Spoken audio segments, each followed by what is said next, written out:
The myth has always been that the building has been prefabricated in Switzerland, brought over and floated up the Thames from the docks and re-erected here. I mean, the building is called the Chalet, we call it the Swiss Chalet, built in a period when writers were writing about rustic architecture.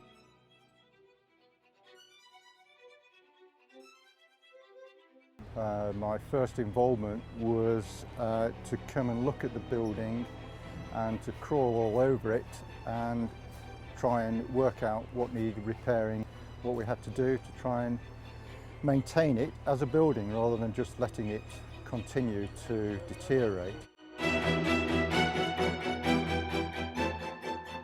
We then came up with a suggestion that the best way to safeguard it, to make sure this stayed here for the next 150 years, was to lift it out of the flood waters.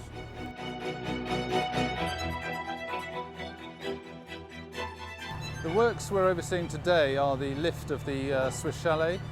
The lift is today just over about 1.5 metres and will then drop down to a finished lift of about 1.2 metres.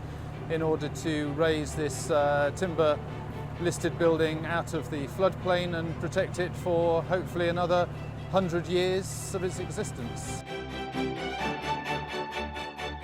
Well, the challenge really is the age of the building, and it's timber frame mainly. It's over 100 years old, and we see this as being not a challenge, but really just making sure that we don't do any damage whilst lifting. Obviously the age of the building gives you problems in terms of probably previous decay and any water damage that's happened in the past. So we've strapped it all together. We've done lots of investigation work to understand how it works, and hopefully it'll be fine. I have lifted two other buildings, traditional timber frame buildings, one using this sort of method, but one where about 20 of us stood around the building with a series of car jacks, and on the count of 3 from the foreman, it was 4 pumps of the car jack. The building's being lifted with what we call climbing jacks, which basically they're sort of an upside down jack. It pushes the centre cylinder out. As the cylinder comes out, we put timbers in the side and it retracts the foot, we put more in. Basically like a Jenga set, but it makes a solid tower, so it's actually still sat on towers. Underneath this building, because of the lifting points on it, we have 8 jacks, of which basically we have a lifting capacity of 1,000 tonne on this particular building.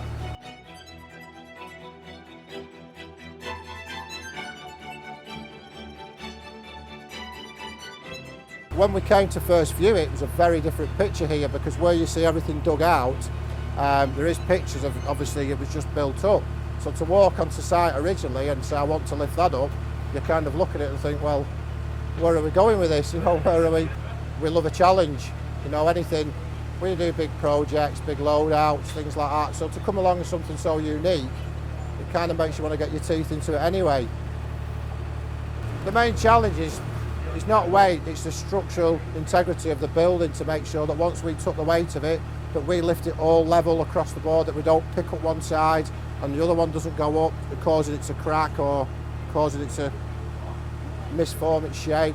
I mean, fortunately they've left all the windows in and everything. They've still got the tiles on the roof, we've still got the double glazing in.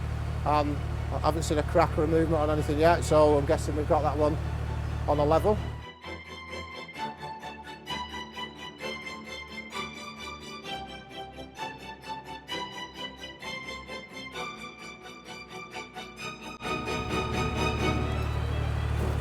A couple of years ago, my moots moved a church from one German village to another German village. But in the UK, it's not that common, it's quite unusual, yeah.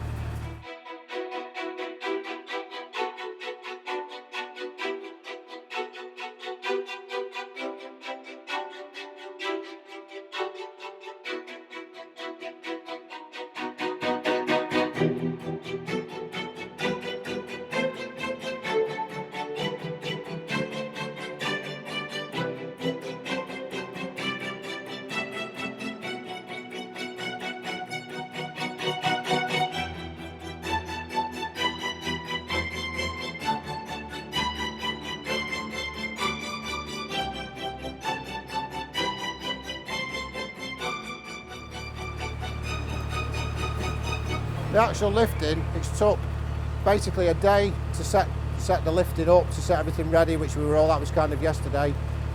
You've 2 hours, once you actually started to go this morning at 9 o'clock, we've kind of 2.5 hours to get to the right height before they can start installing the steelwork. Once the steelwork's gone in, we can then lower the jacks back onto the steelwork, which is the framework of which it's going to sit on then.